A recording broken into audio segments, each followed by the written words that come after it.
Pernah nggak sih ngerasa ada yang aneh, ada yang nggak beres sama cara dunia kita berjalan? Nah, dalam pembahasan kali ini, kita akan coba membongkar sebuah kode rahasia, semacam teologi sosial yang ternyata diam-diam mengatur politik kita, ekonomi kita, bahkan cara kita melihat diri kita sendiri. Yuk kita lihat bareng-bareng apa yang sebenarnya tersembunyi tepat di depan mata kita. Kita kan selalu diajari ya, kalau dunia modern itu memisahkan politik dari agama, ekonomi dari keduanya. Semuanya punya jalurnya masing-masing. Tapi, gimana kalau itu semua cuma kebohongan besar?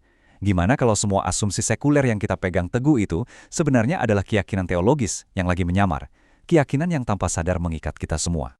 Nah, disinilah konsep teologi sosial masuk. Dan ini penting banget, ini bukan soal etika di tempat ibadah ya.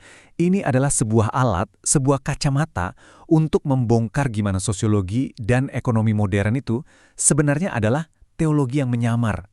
Sistem-sistem ini berjalan di atas keyakinan-keyakinan tersembunyi yang membentuk cara kita hidup tanpa pernah kita sadari sama sekali. Oke, mari kita mulai dari yang paling dasar. Kita sering banget kan pakai kata sekuler, tapi apa sih artinya? Ternyata ini bukan sekedar soal tanpa agama. Oh bukan, ini jauh lebih dalam. Ini tentang kekuasaan. Coba deh, lihat pergeseran makna ini. Dulu banget, kata sekuler itu cuma berarti zaman sekarang. Sebuah unit waktu aja.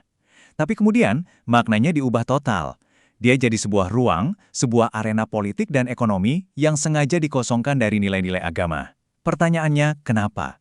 Tujuannya adalah untuk menciptakan sebuah domain baru di mana kekuasaan dan kontrol bisa beroperasi tanpa batas. Nah, fondasi dari ruang sekuler ini, jujur aja, agak mengerikan.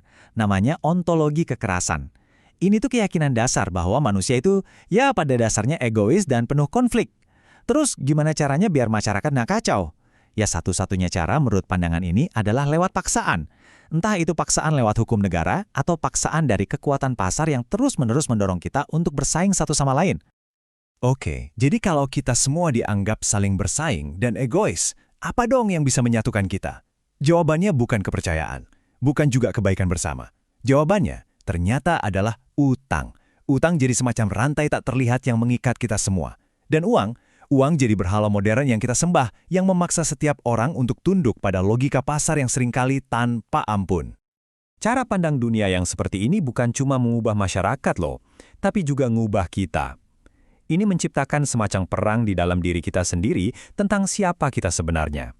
Apakah kita ini seorang pribadi atau cuma sekedar individu? Filsuf Jack Maritain menunjukkan perbedaannya dengan sangat jelas. Kalau sebagai individu, kamu itu cuma dianggap sebagai roda penggerak dalam mesin besar ekonomi. Kamu bisa dihitung, diukur, dan kalau perlu, ya digantikan. Tapi sebagai seorang pribadi, kamu tuh punya martabat spiritual, punya kebebasan yang nggak bisa disentuh oleh negara ataupun pasar. Nah, cara kita memandang diri sendiri ini, pilih yang mana, itu menentukan segalanya. Dari sini, kita bisa melihat ada sebuah visi alternatif. Masyarakat yang dibangun bukan untuk profit, tapi untuk kesejahteraan umum. Tujuannya bukan lagi akumulasi laba, tapi martabat setiap pribadi di dalamnya. Masyarakat yang seperti ini sadar kalau ada hal-hal yang jauh lebih penting, seperti iman, cinta, pencarian akan kebenaran yang nilainya melampaui kekuasaan negara atau logika pasar. Sekarang yuk, kita lihat gimana ide-ide ini nggak cuma jadi teori, tapi benar-benar diterapkan dalam sebuah gerakan nyata yang mengguncang dunia di abad ke-20. Teologi pembebasan ini datang dengan diagnosis yang radikal banget soal kemiskinan. Menurut mereka, kemiskinan itu bukan salah individu, bukan karena orang malas, bukan.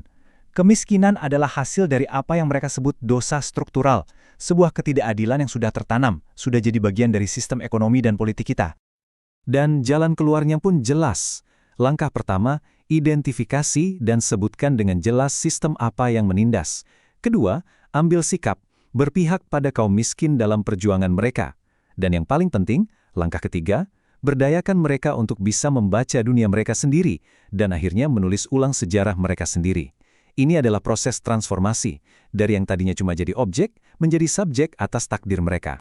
Kacamata teologi sosial ini juga ternyata sangat relevan dan tajam untuk membongkar akar masalah dari dua krisis terbesar yang kita hadapi hari ini.